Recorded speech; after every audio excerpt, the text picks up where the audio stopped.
요한일서를 7번 만에 다 마쳤고, 오늘은 요한 2서로 들어갑니다.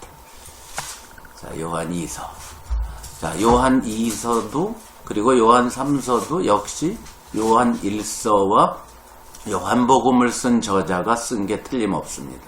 왜냐면 내용이 비슷하고 연결되고 그렇거든요. 그래서 같은 저자가 요한복음, 요한 1서, 요한 2서, 요한 3서를 썼을 거라고 그랬죠. 자, 이제 요한 2서인데, 요한 2서는 아마 요한 1서를 보내고 나서 얼마 있다가 또 보낸 편지 같습니다. 물론 같은 교회에 보냈다라는 것은 알 수가 없지만, 작은 그 주위에 그 교회들이 뭐 그 주위에 다 있었을 거예요. 아마 거의 지금의 터키 지방에 있었을 것이다, 이렇게 추측을 하는 거죠. 소아시아 지방에.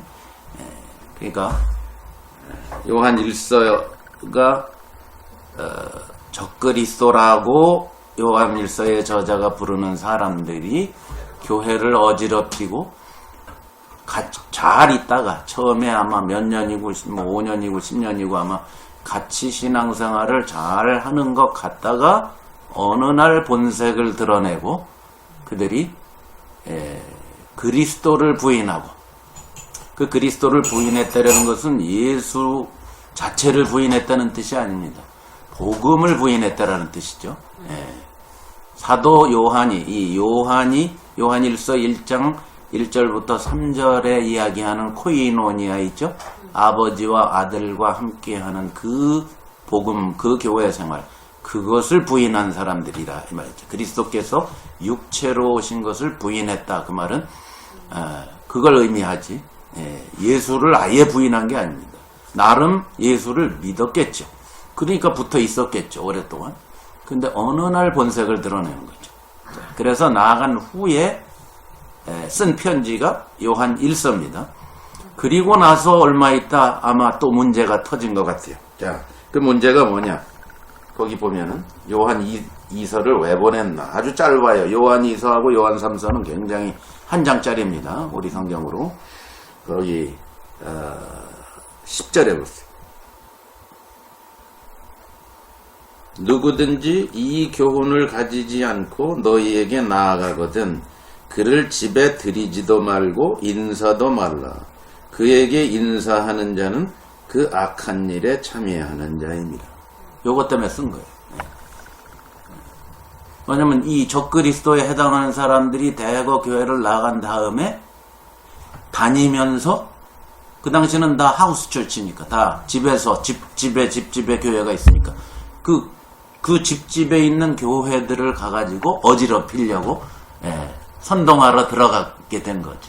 모르고 이 사람들을 옛날에 같이 신앙생활 했던 사람들이겠거니 하고 받아들였는데, 이제 받아들이고 나서 그들이 가르치고 와서 뭐 하는 거에 홀라당 넘어가고 뭐 이런 사건들이 아마 벌어졌겠죠. 그러니까 이 요한복음 요한 1서의 저자가 이거 안 되겠다 해서 그런 교회들에게 보낸 편지가 요한 2서란 말이죠. 경계하라. 진리를 가지고 복음을 갖고 오지 않는 사람들이 아무리 예수님 얘기를 한다고 해서 무조건 받아주지 말라. 그게 요한 2서를 쓴 이유. 요한 3서는 좀 다른 문제. 요한 3서는 이런 문제만 있었던 게 아니라 또 어떤 문제가 있었냐면, 그들이 영향 끼친 사람들, 하우스처치들이 많이 있었을 거 아니에요. 그렇죠?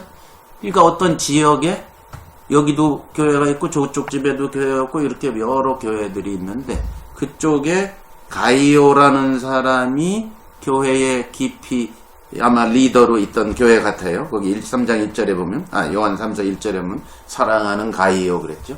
그런 교회 하우스 처치에 쓴 편지인데, 그 사람한테 왜 썼겠어요? 9절에 보세요. 내가 두어 자를 교회에게 썼으나 저희 중에 으뜸되기를 좋아하는 디오드레베가 우리를 접대하지 아니하니 이러므로 내가 가면 그 행한 일을 잊지 아니하리라. 저가 악한 말로 우리를 망령되이 편론하고도 유의부족하여 형제들을 접대치도 아니하고 접대하고자 하는 자를 금하여 교회에서 내어 쫓는도다. 이 문제예요. 요한 3서를 쓴 것.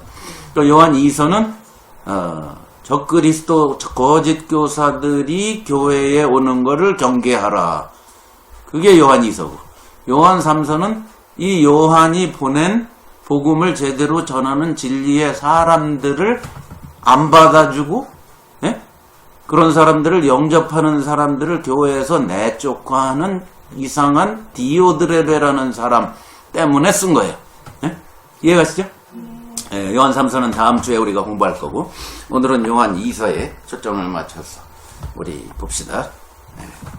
자, 그러니까 진리를 거부하는 자들은 받아들이지 말라.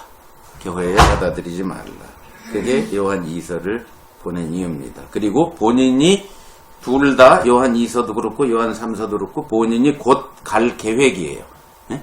그러니까 가기 전에 먼저 편지를 보낸 겁니다. 거기 요한 2서 12절에 보면은, 요한 2서 12절에 보면, 내가 너희에게 쓸 것이 많으나 종이와 먹으로 쓰기를 원치 아니하고 오히려 너희에게 가서 면대하여 말하리니. 직접 만나서 얘기할 텐데 미리 내가 짤막하게 편지 보낸다. 요한 3서도 13절에 내가 네게 쓸 것이 많으나 먹과 붓으로 쓰기를 원치 아니하고 속히 보기를 바라노니 또한 우리가 면대하여 말하리라. 그러니까 둘 다 가기 전에 쓴 편지죠. 그죠? 둘 다 자기를 장로라고 소개하고 있어요. 1장 1절에 보면 둘 다 요한 2서도 그렇고 요한 3서도 그렇고. 장로는, 그 말은 요즘 장로가 아닙니다. 무슨 뜻이? 신앙의 연장자로서, 리더로서 자기 동생들한테 얘기하는 형 같은 사랑하는 마음으로 썼다라는 것이죠. 동생들한테, 자기 그리스도 안에서의 동생들한테 썼다, 이런 표현이겠죠. 자, 신앙의 연장자가 동생들에게 쓴 것이다. 그래서 사랑하는, 정말 사랑하는 관계성이 있는 사람들한테 썼는데, 수신인을 뭐라고 부르나 한번 보세요. 요한 2서에 수신인을 뭐라고 부르죠? 예? 택하심을 입은 부녀와 그의 자녀에게 편지하노니. 좀 성경 다른 곳에서는 잘 안 쓰는 표현을 썼어요. 그렇죠? 예? 뭐 형제들에게 편지한다, 보통 이렇게 얘기할 수 있고, 뭐 교회에 편지한다, 예? 보통 이렇게 나오죠. 바울의 편지. 근데 여기는 택하심을 입은 부녀와, 여기 부녀라는 번역은 레이디라는 뜻입니다. 레이디와 숙녀와 그 말입니다. 예? 레이디와 그의 자녀들에게 편지한다. 왜 이렇게 표현했을까요? 레이디. 자녀 여자들이 많았나 보죠. 그래서 그랬을까? 레이디. 주로 여자들이 액티브하게 교회 여자들이 많잖아. 여자들이 많아서 그렇다고 부녀라고 그래? 그럼 남자가 한 2명이 있었어도 부녀라고 그럴까? 아니죠, 그죠? 예, 교회가 누구예요? 예수님의 신부잖아요. 예수님의 여자니까 그렇게 상징적으로 얘기한 거예요. 예, 여자들이 많아서 그런 게 아니고 아니, 그렇게 알면 아주 곤란하지. 남자가 그러면 한 명도 없었다는 얘기야. 그게 아니고 예, 교회와 그에게 속한 지체들, 이 표현을 이렇게 쓴 거겠죠. 그죠? 예? 그렇죠? 번역이 조금. 예, 그러니까 레이디라고 번역을 해야 돼요. 그러니까 한국말로 얘기하면 여자와 이렇게 얘기돼요. 5절에도 보면. 그건 신부와 그래도 되는데 뭐. 근데 또 신부와 이런 표현보다 여자라는 표현이 왜 어울리냐면 13절에 보면, 5절에도 부녀예요 그랬죠? 13절에도 보면 지금 이 편지를 보내고 있는 요한의 자매의 예? 요한이 지금 있는 지역의 교회를 가리키는 거예요. 그러니까 뭐라고 표현했는데? 자매, 그런 거예요. 그 레이디의 시스터, 응? 시스터의 자녀니까 뭐예요? 그 교회의 지체들 그 말이에요. 네 자매가 아니고 아니 4명이 아니고 너의 4가 아니고 너의 4명이 아니고 너의 시스터. 그러니까 여러 교회들을 그렇지. 얘기하는 거야. 너의 시스터란 말이에요.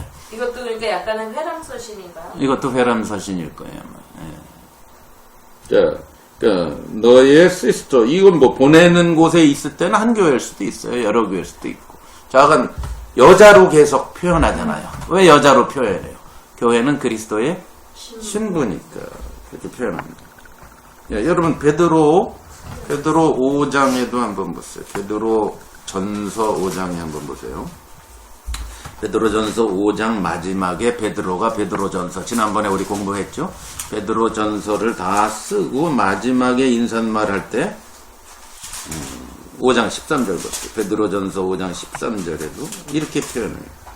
함께 택하심을 받은 바벨론에 있는 교회 이렇게 했죠. 근데 원문에는 교회라는 말이 없어요. 예. 원문에는 여자라는 말도 없고요. 함께 택하심을 받은 이렇게 번역해야 돼요. 바벨론에 있는 함께 택하심을 받은 여자가 이렇게 번역을 해야 돼요. 근데 여자라는 말은 쓰지는 않고 함께 택하심을 받은 자를 여성으로 썼어요. 네. 그리스 말은 성이 있잖아요. 바벨론에 있는 함께 택함을 받은 여자 이렇게 번역을 해야 되니까 번역할 때 교회로 번역하기보다는 여자로. 근데 여기는 의역을 그냥 교회로. 왜? 그게 교회니까. 그렇죠? 그러니까 베드로전서는 의역이지 직역은 아니에요. 직역하면 바벨론에 있는 함께 택하심을 받은 여자 이래야 돼.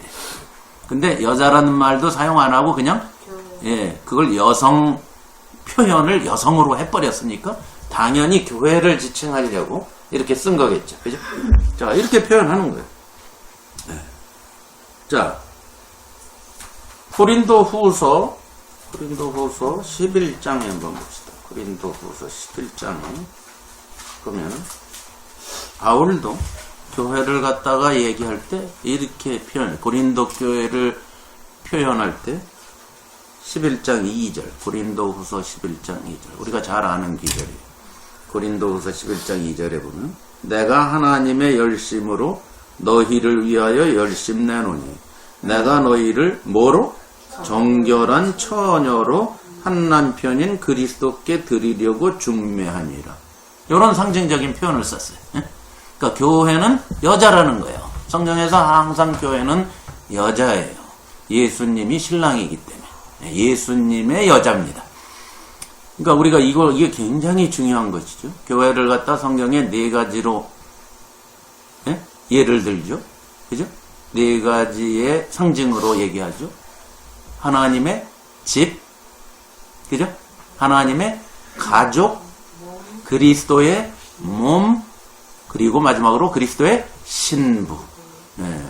그래서 이런 표현이 다 나옵니다. 4가지가 여기저기서 이렇게도 표현했다, 저렇게도 다 같은 건데 특징을 살려서 이야기할 때 그렇게 이야기한다 이 말이죠. 그래서 여기서는 교회가 여자라는 것을 계속 강조하는 거지. 예수님의 여자다. 우리는 예수님의 사랑을 독차지하는 존재다. 그런 개념입니다. 예수님의 신부라는 것은.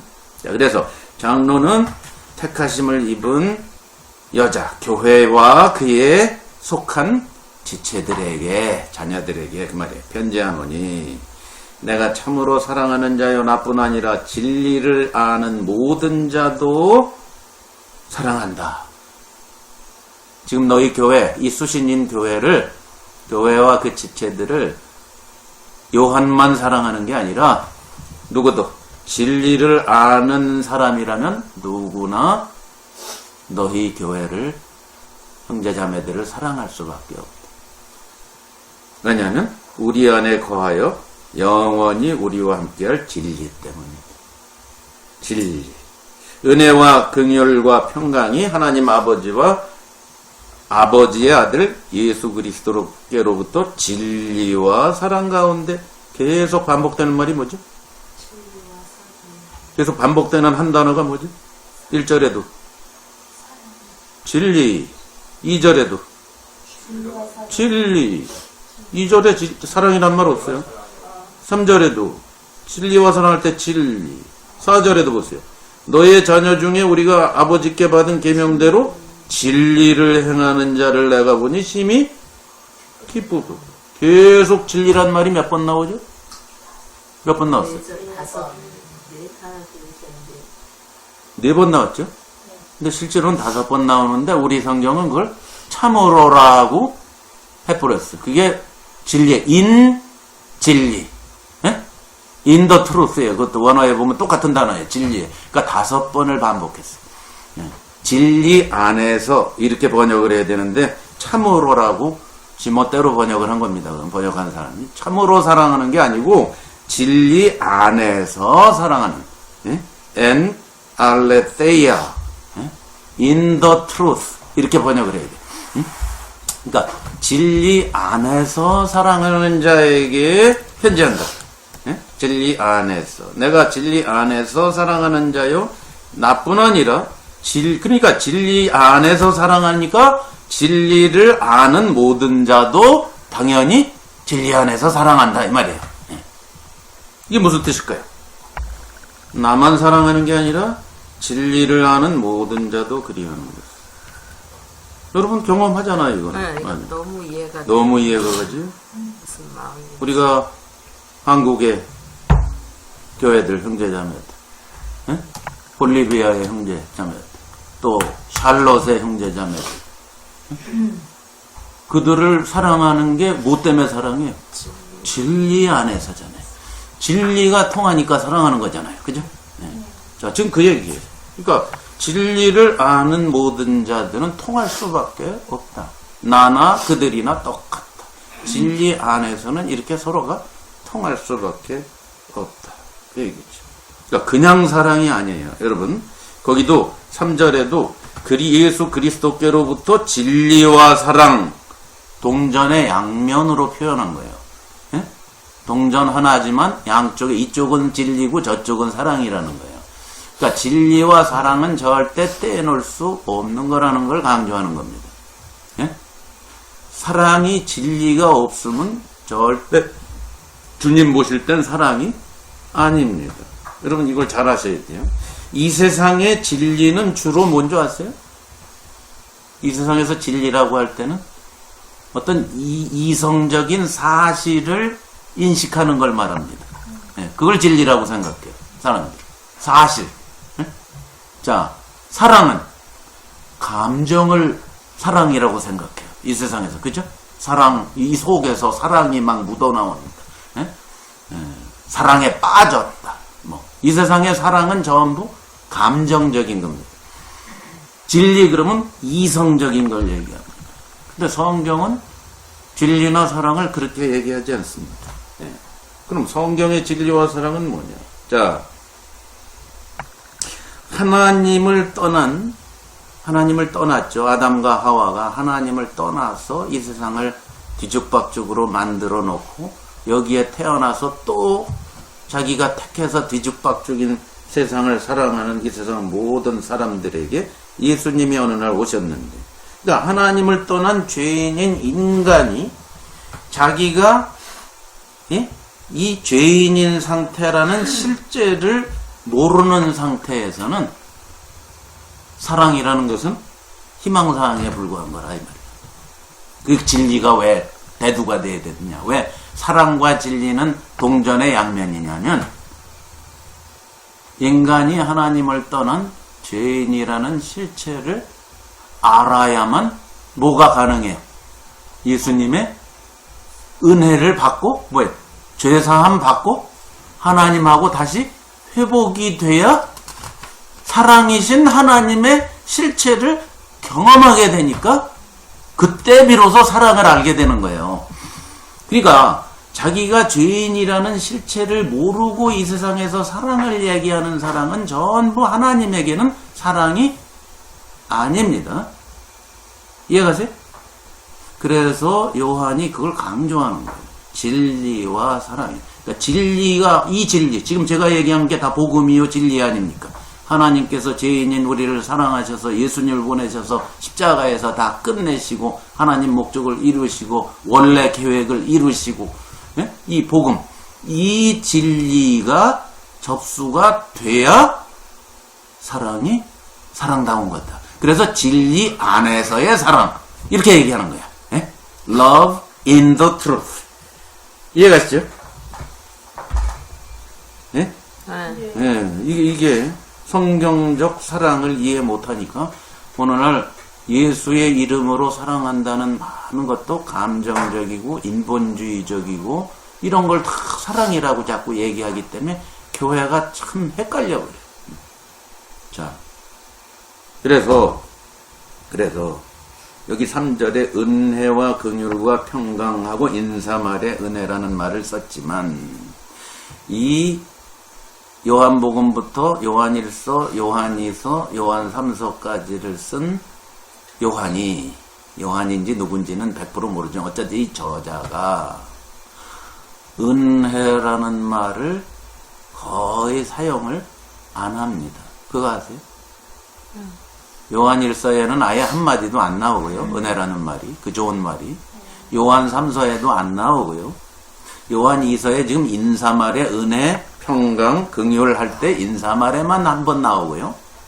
요한복음에는 1장 16절, 17절, 14절, 14, 16, 17. 요 세 절에 4번 딱 나옵니다. 그리고는 요한복음 2장부터 21장까지 은혜라, 그 좋은 은혜라는 그 너무 좋은 말을 한 번도 사용을 안 했다고 그랬죠. 우리 요한복음 공부할 때 얘기했죠. 그래서 요한복음, 요한일서, 요한이서, 요한 3서를 통틀어서 은혜라는 말은 5번 딱 나옵니다. 그것도 요한복음의 처음에 서론에 4개가 집중되어 있고 지금 여기 요한이서 3절에 딱 한 번 나오고 그리고 안 나와요. 그런데 여러분 이미 요한복음 공부해서 하시고 요한일서 공부하고 지금도 진리란 말이 5번 나왔죠. 요한복음부터 요한 3서까지 진리라는 말과 진리에 파생된 말은 모두 84번 나옵니다. 5번 대 84번. 그러니까 요한이 굉장히 뭔가 강조하고 있다는 걸 알 수 있죠. 그죠? 자, 그럼 요한복음 공부할 때 왜 은혜라는 말을 앞에서 그냥 은혜와 진리는 율법은 모세로 말미암아 온 것이요 은혜와 진리는 예수 그리스도로 말미암아 왔다. 한 뒤로부터 일체 은혜라는 말은 안 쓰고 진리라는 말만 계속 쓰나. 왜 그랬다 그랬죠?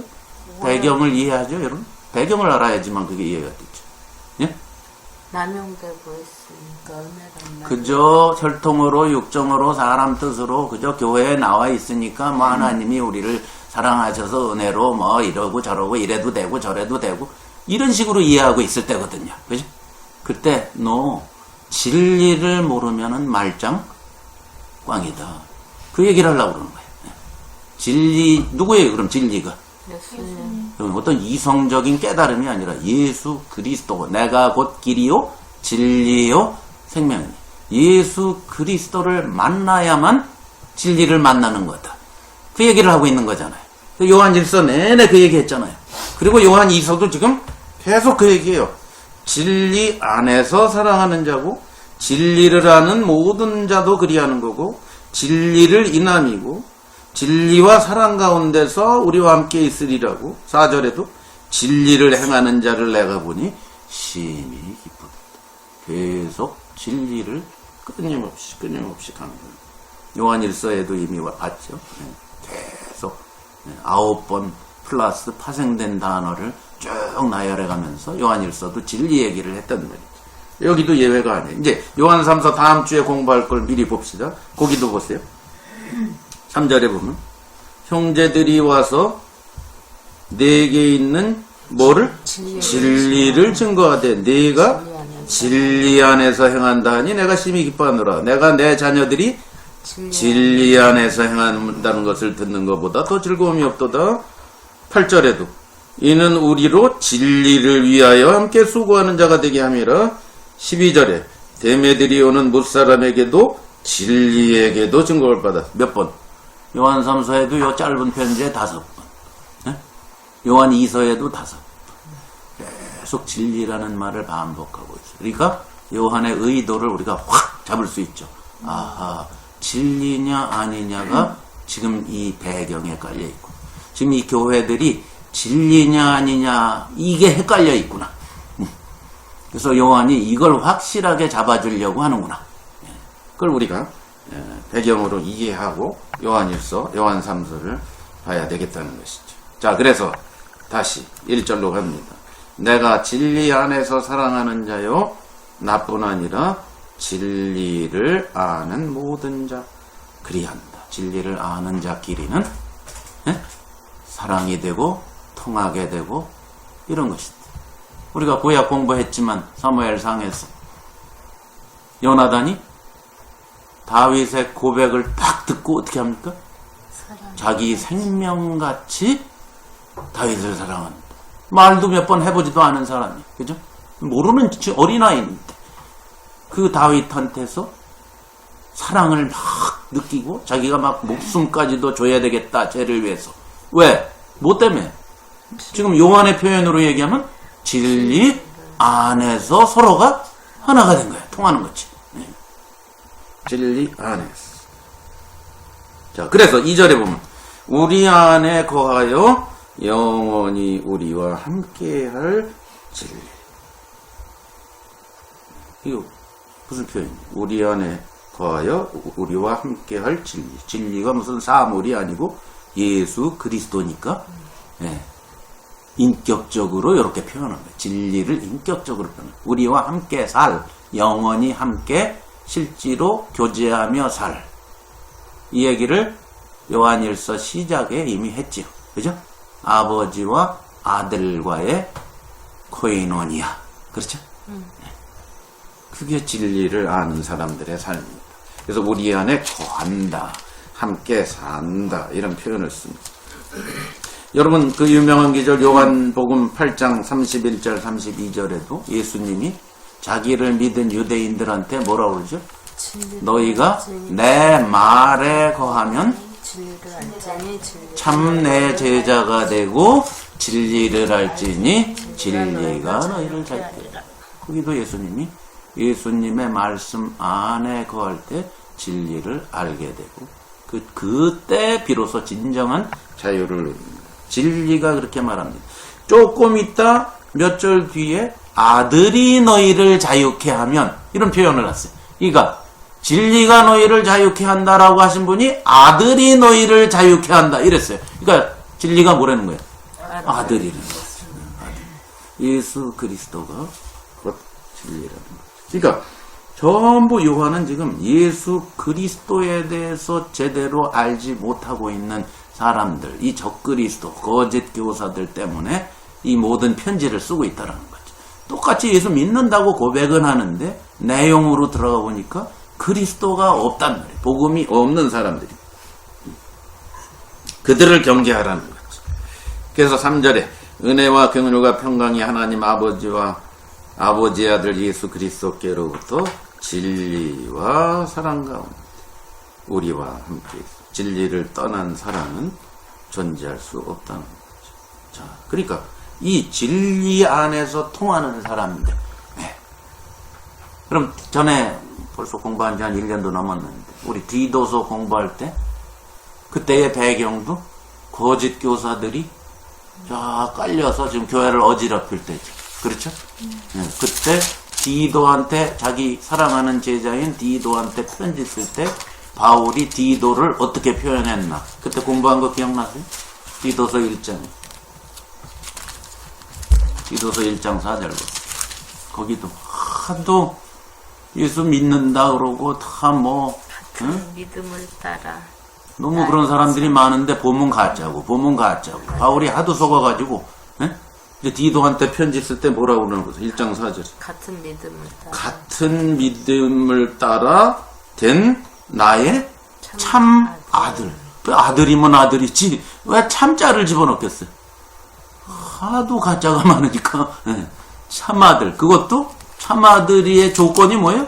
같은 믿음을 따라. 다 믿는다고 하고 다 예수 믿는다고 하니까 정말 같은 믿음인가 이것까지 테스트를 해야 될 지경까지 이르렀다 이 말이에요. 그게 60년대 중반이었어요.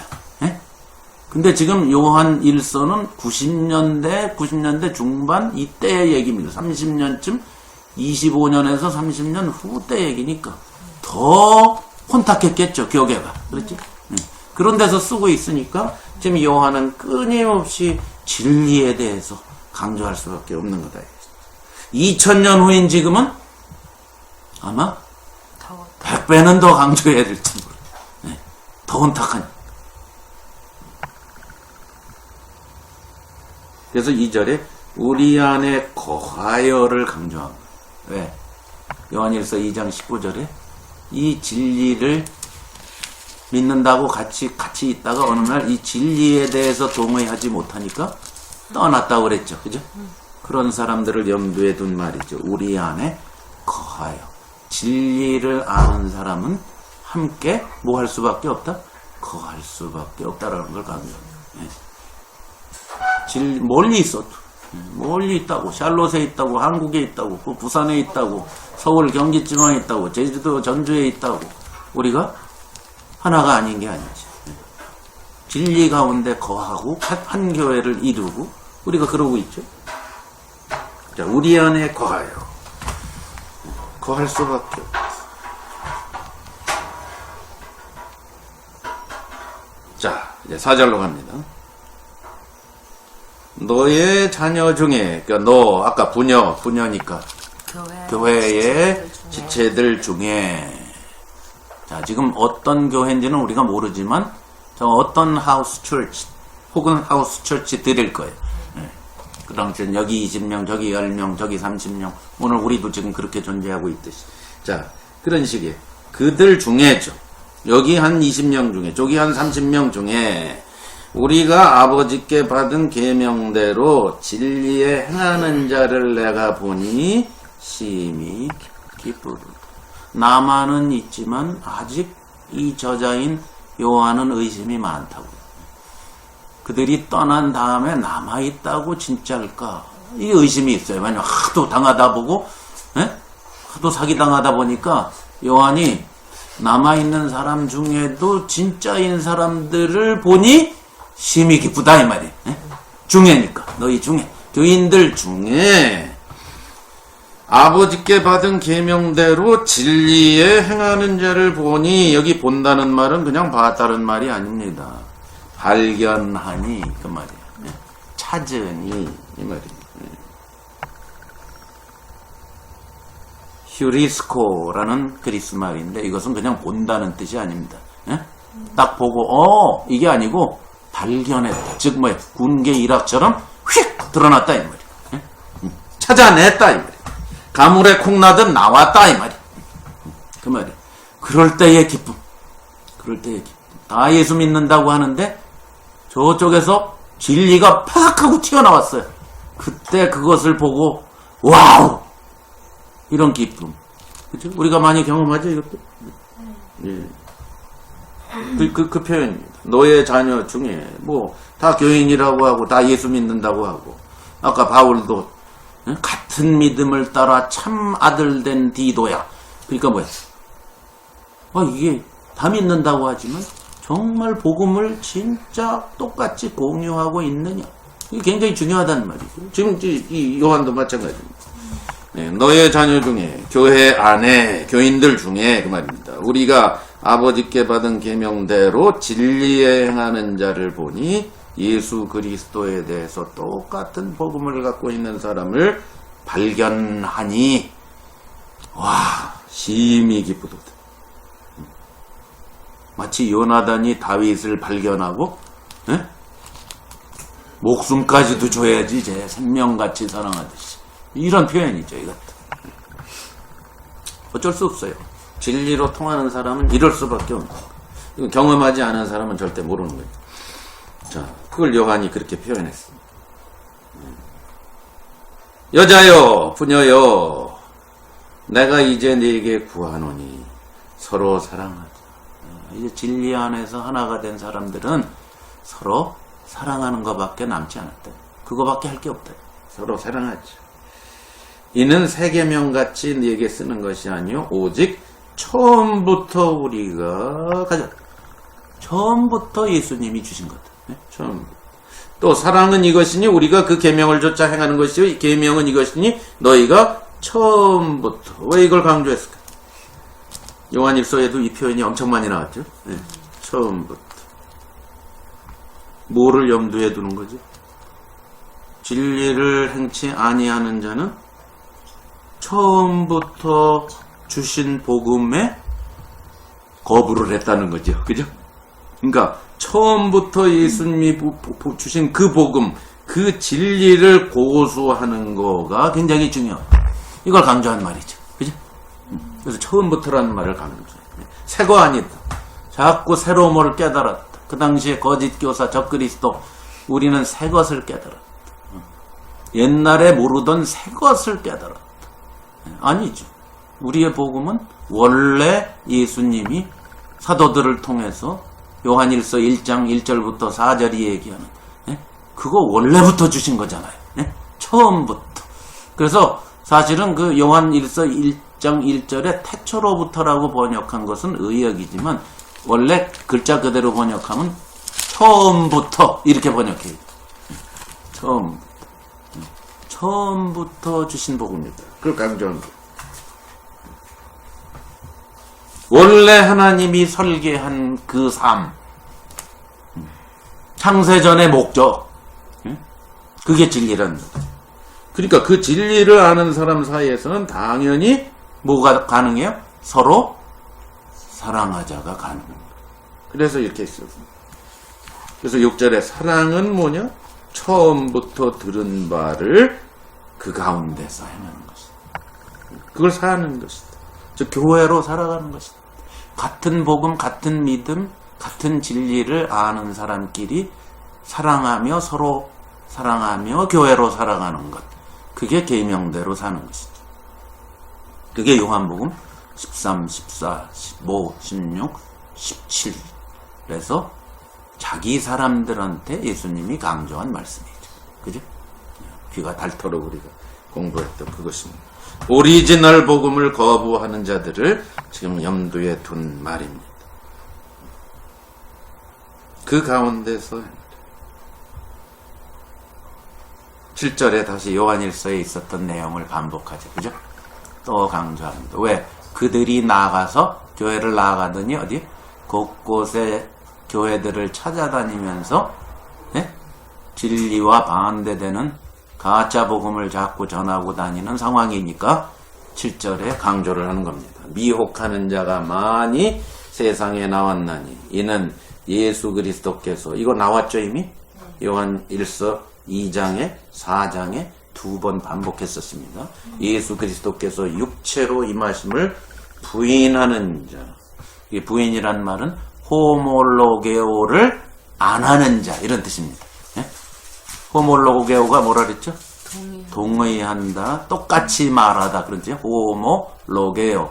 호모 동일하게 로게오 말하다라 그랬죠. 그러니까 누구와 동일하게 말하다? 하나님과 동일하게 말하다. 예수님과 동일하게 말하다. 그게 시인이라고 그랬죠. 여기 부인은 뭡니까?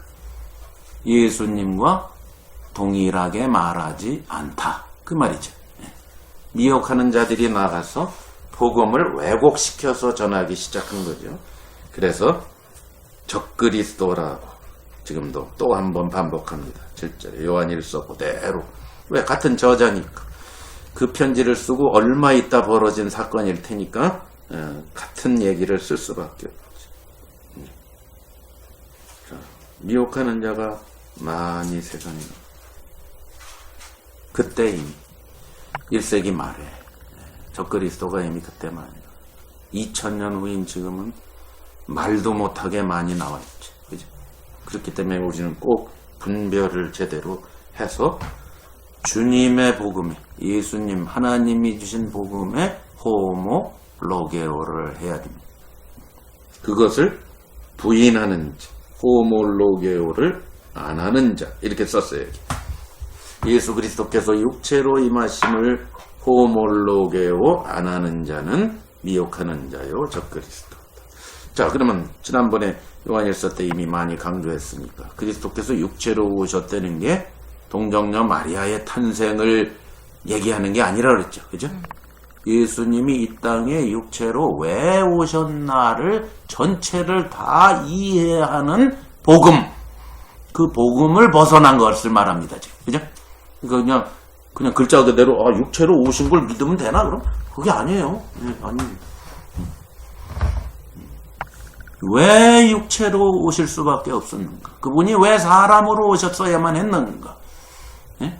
이거에 대해서 총체적으로 복음을 잘 알고 그 복음 때문에 인생이 휘가닥 뒤집어지고 진리를 알게 된 이 사람 아니면 다 미혹하는 영에 빠질 수밖에 없다. 그 말을 하려고 하는 거예요. 그래서 8절에 이렇게 해요. 너희는 너희를 삼가 우리의 일한 것. 우리는 여기서 누굴 말하겠죠? 이 저자 플러스 사도들, 복음 전하는 사람들을 말하겠죠. 그죠? 예. 그들이 전한 복음, 우리의 일한 것. 그들이 수십 년을 다니면서 바울도 그렇고, 예? 베드로도 그렇고, 요한도 그렇고, 야고보도 그렇고, 계속 다니면서 일했어요. 복음을 전했어요. 예? 굶어가며, 두드려 맞아가며, 파선당하며, 감옥에 가며, 예?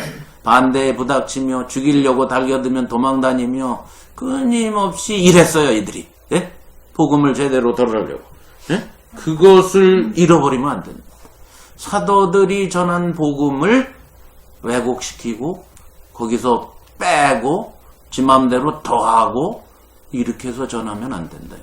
잃지 말고. 예. 그 복음이 예? 평가절하되면 안 된다. 이 말입니다. 잃지 말고 오직 온전한 상을 얻으라. 즉 복음대로 살라 이 말입니다. 죽은 다음에 숨 타러 가자 그 뜻이 아니라 온전한 상을 얻으며 살자. 그게 뭐야? 복음대로 살면 즉 하나님의 상이 이미 임한 것이죠. 누구에게나. 사도들이 놓은 기초에서 떠나지 말라. 그 말입니다. 에베소 3장 5절에 사도들과 선지자들에게 성령이 나타내신 것 같이 다른 세대에는 사람의 아들들에게 알려주지 않았다. 그랬죠? 그러니까 사도들과 선지자들에게 성령이 오셔서 예수님이 얘기하신 모든 것을 생각나게 해서 가르쳐준 그 복음, 그걸 잃어버리면 안 됩니다. 그래서 9절에 그걸 지나쳐버리고, 즉 그 복음을 왜곡시켜서 그 말이죠. 그리스도의 가르침, 교훈 안에 거하지 아니하는 자마다 하나님이 없는 사람이다. 말은 하나님 믿는다고 그러고, 말은 예수 믿는다라고, 말은 계속 구원받았다고 하지만 그 복음을 지나쳐버리는 사람. 지나쳤다, 왜곡시켰다 이 말입니다. 그거에서 더 나갔다 이 말입니다. 처음부터 전한 복음이 아닌 다른 것으로 평가절하시키고 지나가 버렸다 이 말입니다. 그런 사람들은 하나님이 있다 없다? 없다. 그런 사람들이 교훈 안에 예수 그리스도의 가르침 안에 거하는, 그렇게 사는 사람만이 아버지와 아들을 모시느니라. 요한일서 1장 3절 얘기죠. 그죠? 네? 요한일서 1장 3절. 그 얘기하는 거예요. 그게 복음이었어요. 복음을 얘기하고 시작한 거잖아요. 우리가 보고 들은 바를 너희에게도 전하면 너희로 우리와 사귐이 있게 하려 함이니 우리의 사귐, 코이노니아는 아버지와 그 아들 예수 그리스도와 함께 합니다. 그랬죠? 그 얘기하는 거죠. 복음 안에서 똑같은 복음을 호몰로게오 할 때 아버지와 아들을 모신다. 응? 구절이 그 얘기죠. 아버지와 아들과 하나인 교회. 하나님의 창세전의 목적을 살아가는 사람. 그게 진리로 사는 사람. 그게 코이노니. 10절에 누구든지 이 교훈, 이 가르침, 이 예수 그리스도의 복음, 가르침을 가지지 않고 너희에게 나아가거든 그런 사람은 집에 들이지도. 그 당시 교회는 다 집에 있었으니까, 요즘 여호와의 증인처럼 뭐 오는 거, 그걸 얘기하는 게 아닙니다. 교회를 어지럽히고 오는 사람들을 얘기하는 거예요. 그냥 집에 그러니까 그냥 집집마다 가가오 문 두드리고 다니는 그런 뜻이 아니고 여기서. 예? 여기서 집이라는 것은 교회가 모이고 있는 그 모임 자체를 얘기하는 겁니다. 교회에 절대 들이지 말라. 이런 사람들. 예? 복음을 왜곡시켜서 갖고 와서 강조하고 가르치고 하려는 사람들. 예? 상종하지 말라. 교회에 발붙이지 못하게. 아무나 오지 말라는 게 아닙니다. 예? 그냥 불신자 교회 오는 걸 막으라는 뜻이 아니에요. 예? 사람 사귀는 거 금지하는 게 아닙니다, 지금. 그죠? 예, 우리가 사람을 안 사귀면 어떻게 복음을 전하고, 어떻게 예수님의 사랑을 전하겠어요. 예. 사귀고, 밥도 같이 먹고, 이 세상 사람들하고 다 그렇게 해야 돼. 누구랑 하지 말라? 복음을 왜곡시켜서 진리를 왜곡시키는, 미혹하는 사람들, 거짓 교사들, 적그리스도에 해당하는 사람들. 이 사람들은 교회에 들이지도 말라. 상종도 하지 말라. 그에게 인사하는 자는, 받아들이는 자는, 인사했다고 안녕하세요 이걸 말하는 게 아니고, 예? 안녕하세요 이러지 말라는 게 아니라 그들을 받아들이는 자는, 인사한다는 것은 웰컴 이런 뜻이지 그냥 그리팅을 말하는 게 아닙니다, 영어에. 예, 한국말은 좀 오해가 많아요. 예, 안녕하세요 이런 뜻이 아니에요. 인사는 웰커밍, 환대하는 사람은 그 말입니다. 예, 그래서 사람은 그 악한 일에, 미혹하는 영에 동참하는, 코이노니아, 여기 참여, 예? 그 말입니다. 코이노네오라는 동사를 썼어요. 코이노니아의 명사고 코이노네오는 동사인데, 예. 아버지와 아들과 코이노니아를 해야 되는데, 그 아버지와 아들의 주신 진리의 복음을 거부하는 자들을 환대하고 그들과 같이, 예? 함께하는 것은 아버지와 아들을 모시지 않는 게 되고, 그 구절에 그들의 악한 일에 코이노니아 하는 것이다. 그걸 경계한 거예요. 그걸 경계. 즉 그들하고 부한해동하지 말라 했지. 자기 소신 없이 그냥 복음을 알면은 네. 이렇게 하기가 힘들죠. 그렇지. 그러니까 그걸 지금 경계하는 거예요. 계속. 요한이 그 얘기를 하는 거예요. 진리를 제대로 알고 분별하고 살아라. 이걸 강조하는 거예요. 왜? 지금 쫙 깔려 있으니까 그 당시에 요한을 배신 때리고 나가서 복음을 왜곡시키면서 이 집 저 집, 그러니까 이 교회 저 교회 찾아다니면서 그 요한이 전한 진리 그거 아니야. 걔 잘 몰라. 이래가면서 이게 진짜야. 우리가 새로운 놀라운 복음을 받았어. 이러면서 다니니까 바보 같은 사람들이 혹할 거 아니에요. 그죠? 그래서 편지를 보내서 그들을 경계하라 라고 쓸 목적으로 이 편지를 쓴 것입니다. 자, 배경이 딱 나오죠? 그죠? 배경을 이해하고 봐야 돼. 분별하라는 얘기지 사람 사귀지 말라는 뜻이 아닙니다. 우리가 뭐 비즈니스도 하고 뭐 직장 동료도 있고 뭐 많은 사람을 만나는데 그런 사람하고 성종을 말라 그런 뜻이 아니고 이런 사람들, 이 거짓 교사, 적그리스도, 복음을 왜곡하고 거기 9절에 지나치는 사람들, 왜곡시키는 사람들. 7절에 그리스도께서 육체로 오시 복음을 호몰로그요 하지 않는 적그리스도. 이런 사람들은 집에 들이지 말라. 교회에 들이지 말라. 상종을 말하라. 그러니까 우리 교회도 그런 걸 분별해내서 그냥 교회 와서 알고 싶어서 같이 있는 사람들 얼마든지 있을 수 있죠. 그런데 이런 목적을 가지고 들어온 사람들 있죠. 자기 것을 가르치려고 들어오는 사람들. 이런 사람들은 경계해서 발을 못 붙이게 해야 된다. 왜? 교회는 진리로만 똘똘 뭉쳐야 되기 때문에.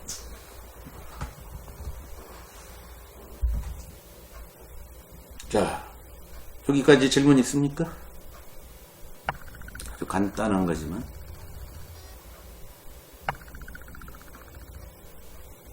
근데 간단한 거지만 요한이서를 사람들이 잘 안 읽어요. 그러니까 이런 게 있었나 그래.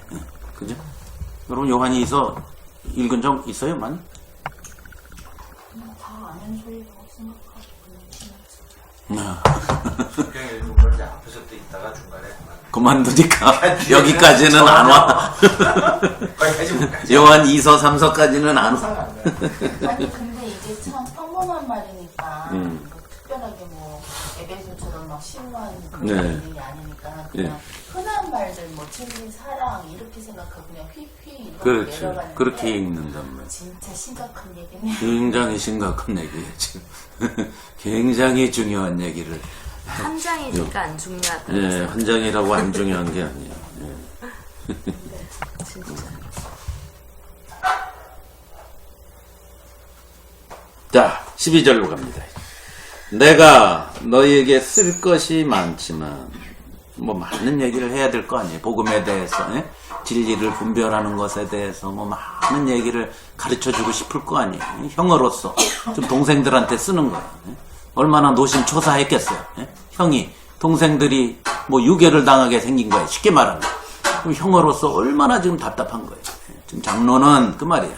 내 동생들이 예? 너무 귀한 동생들이 지금 이런 지나쳐 왜곡시키고 이런 사람들한테 당할까봐 너무나 염려가 되니까 쓸 말이 너무 많아. 그렇지만 종이와 먹으로 쓰기를 원치 않냐고 너희한테 가고 싶다. 가서 면대하여 응? 면대 뭐야? 페이스 투 페이스 얼굴을 맞대고. 근데 원어에 보면 우리는 얼굴을 맞대고 이런 표현을 쓰죠. 아마 1세기 사람들은 이게 마우스 투 마우스로 돼 있어. 입과 입을 맞대고. 그러니까 더 가까운 표현이죠. 그죠? 정말 만나서 허심탄회하게 얘기하고 싶다. 이럴 때. 그러면 이게 사투리 한국 사람들 얘기할 때 들어보니까 입을 댄다고 뭐 입을 댔다 뭐 입을 댔다는 소리를 하더라고요. 그러니까 이렇게 말을 한다는 거를 입을 대고 싶지 뭐 이렇게 막 말하고 참견하고 싶지 뭐 이런 식으로 뭔가 이렇게 할 때는 입을 댄다 소리를 하더라고요. 그래서 그럼 어디 사투리? 한국 사람들 그렇게 얘기해요. 경상도 사투리냐? 모르는데 우리 충청도는 그런 말 없는데. 그런 말 많이 또 들었어요. 아랫지방에서 그런 식으로 뭐 입 대고 싶지 뭐 입을 대지 말고 서울 말은 뭐 입이 근질근질하지 그런 거.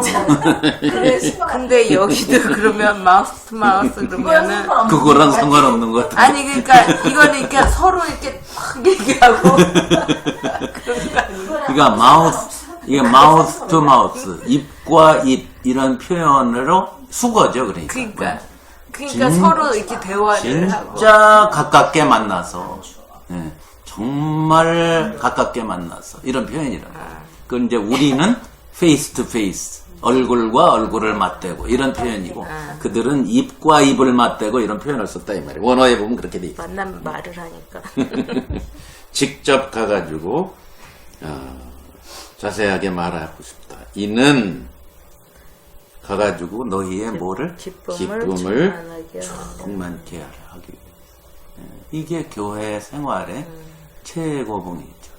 기쁨이 충만한 것이 우리가 하나님이 우리에게 하나님의 차원의 삶을 연장시켜주고 싶은 겁니다. 그걸 영광이라고도 표현하고, 예수님은 기쁨이 충만하게라는 말로 여러 번 표현하셨어요. 그죠? 자, 이 말이 어디 나오나 한번 보세요. 지난번 요한일서 공부할 때 나왔죠? 요한일서 1장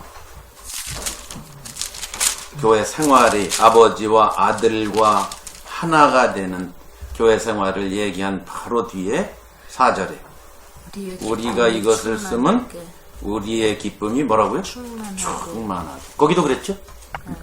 좀 요한 2서 12절에 너희의 기쁨이 충만. 여기도 너희가 아니에요.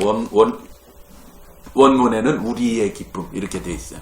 근데 이제 다른 사본에 어딘가 너희라고 돼 있어서 여기 너희라고 썼는데, 우리의 기쁨이 충만하게 하려 합니다. 자, 그런데 예수님이 요 얘기를 어떻게 표현했나? 우리 지난번에 공부했지만 또 한번 가보겠습니다. 요한복음 15장으로 갑시다. 요한복음 15장.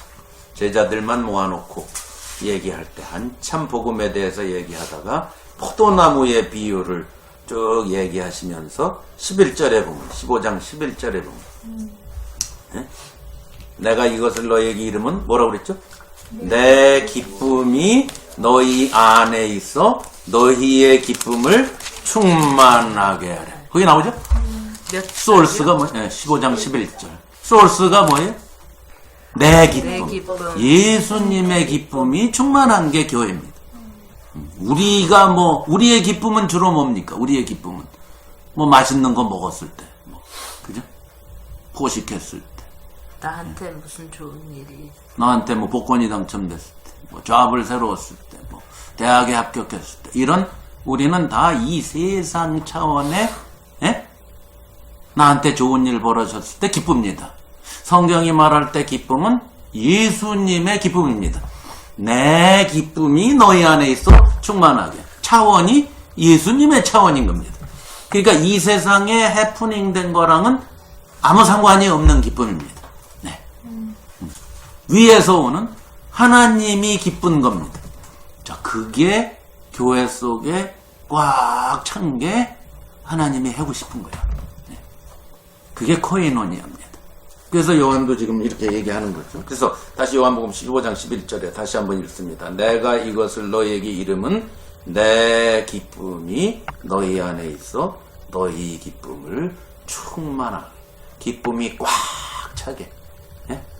교회 형제 자매들 안에, 교회 속에 기쁨이 쫙 찼는데, 그게 무슨 교회가 좋은 일이 누가 아들을 낳고 다 기쁜 일이긴 하지만 그건 이 세상 차원이고, 예수님의 기쁨이 딱 교회 안에 들어와서 같이 그걸로 코이노니아 하면서 함께 기뻐하고 감사하고 찬양하고 신나는 상태.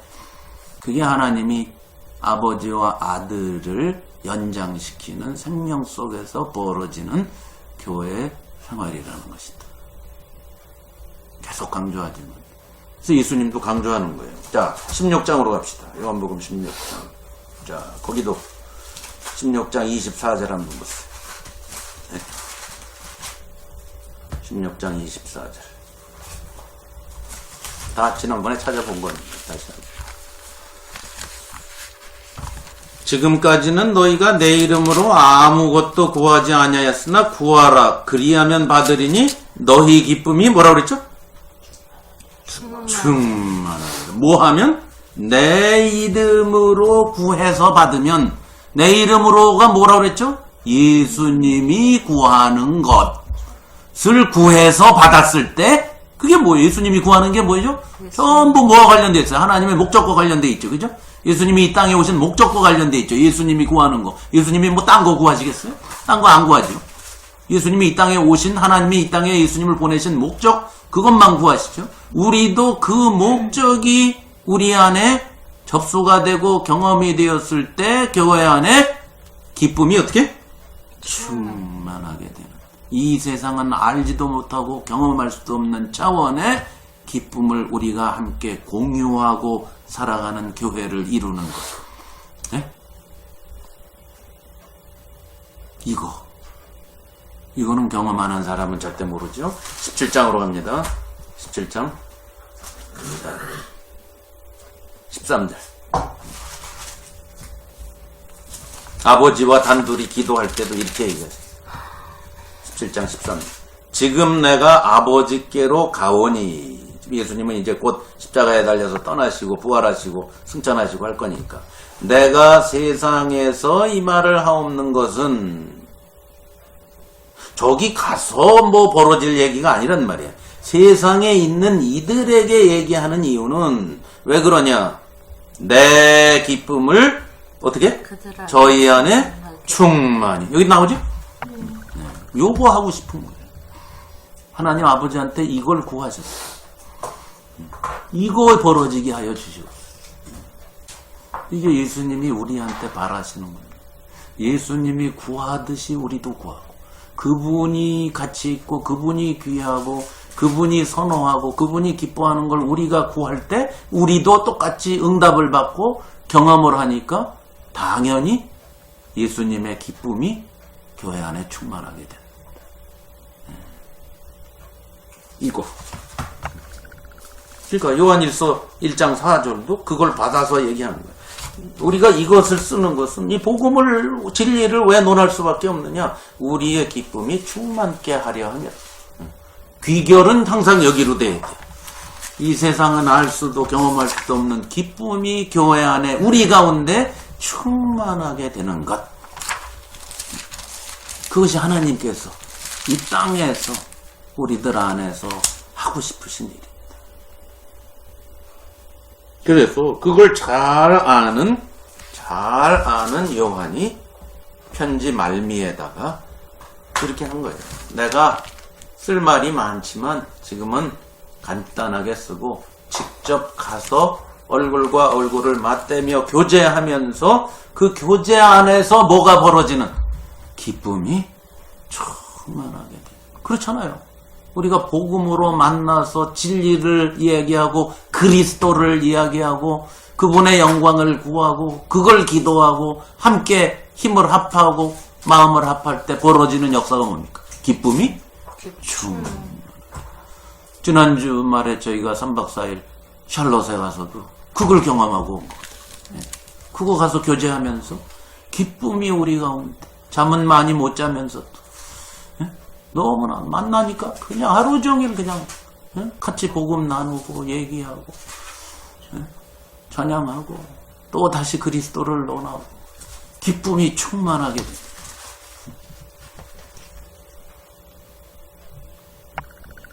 자, 너희 기쁨을 충만케 하려. 이게 곧 예수 그리스도의 기쁨 차원입니다. 환경하고 아무 상관이 없습니다. 이것은 병에 걸려도 암에 걸려도 뭐 내일 내가 죽어도 아무 상관이 없어요. 망해도 잡이 달아나도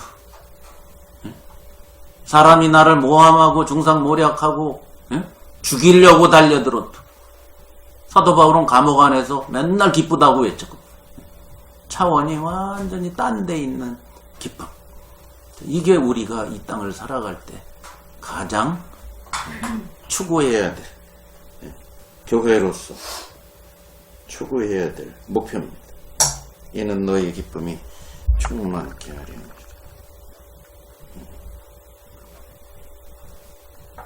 그래서 4절에도 요한 3서 나중에 보겠지만 다음 시간에 4절에도 보면 내가 내 자녀들이 진리 안에서 행한다함을 듣는 것보다 더 기쁨이, 거의 똑같은 말을 써요. 기쁨이, 즐거움이라고 번역됐지만 기쁨이 달라요. 진리 속에서 똑같이 통하는 걸 볼 때 기쁜 거예요. 전부 기쁨의 소스는 거기에서 오는 겁니다. 다른 데서 오는 게 아니라.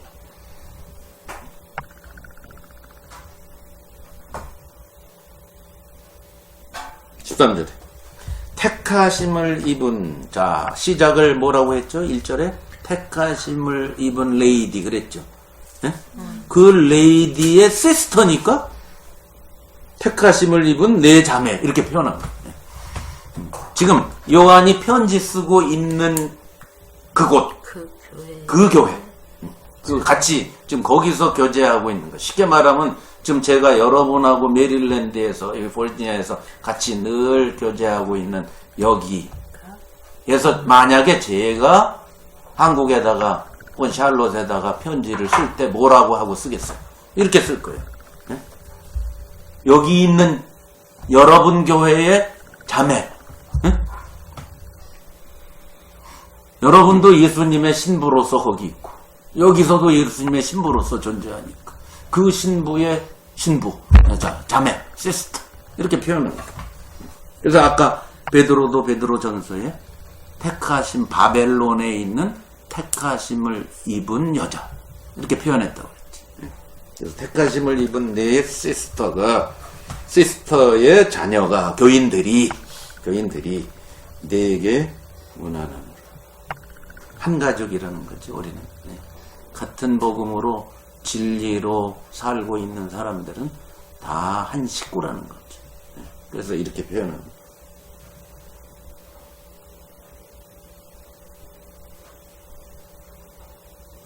교회는 예수 그리스도의 신부니까 그래서 우리가 잘 아는 에베소 5장 22절부터 33절에 남편 아내 얘기할 때 계속 그리스도 교회, 그리스도 교회, 그리스도 교회, 그리스도 교회.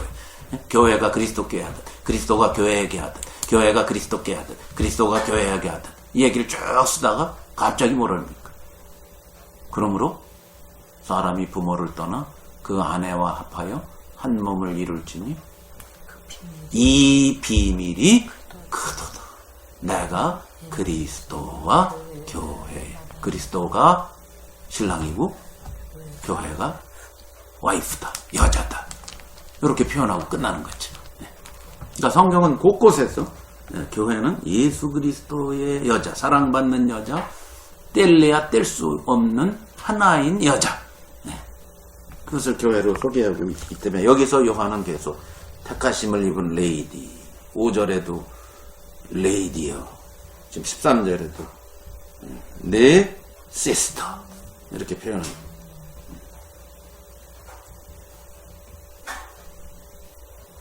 그 시스터에게 기쁨이 충만하기를 바랍니다. 그러려면 어떻게 해야 된다? 진리를 정확히 구분해서 진리가 아닌 것을 떼내야 진리 속에서 진짜 사랑이 있게 되고 그 진리 안에서 교제할 때 정말 기쁨이 충만하게 됩니다. 그것을 강조하며 쓴 편지입니다. 그래서 요한 2서는 지금 흩어져서 교회를 어지럽히는 사람들을 경계하라고 쓴 거. 이제 다음 시간에 볼 요한 3서는 이제 거꾸로예요. 진짜 복음과 진리로 살아가는 이 사람들이 이제 요한이 사람들을 여기저기 복음을 전하라고 제자들을 파견을 한 거겠죠. 이 집에 있는 교회, 저쪽에 있는 교회 했는데 어떤 교회에 디오드레베라는 친구가 있는데 그 친구가 교회를 다 자기가 장악하고 리더가 되어가지고 요한이 파견한 그 복음을 전하는 사람들을 문전박대해서 못 들어오게, 이 교회에 발을 못 붙이게 하고 그 교회에서 그들을 환대해서 밥도 주고 집에서 재워주는 사람 교회에서 내쫓고 거꾸로의 일이 벌어진 거죠. 그래서 요한 3서는 요한 2서의 반대의 일이 벌어진 상황에서 쓴 겁니다. 자, 그건 우리가 다음 시간에 얘기하기로 하겠습니다.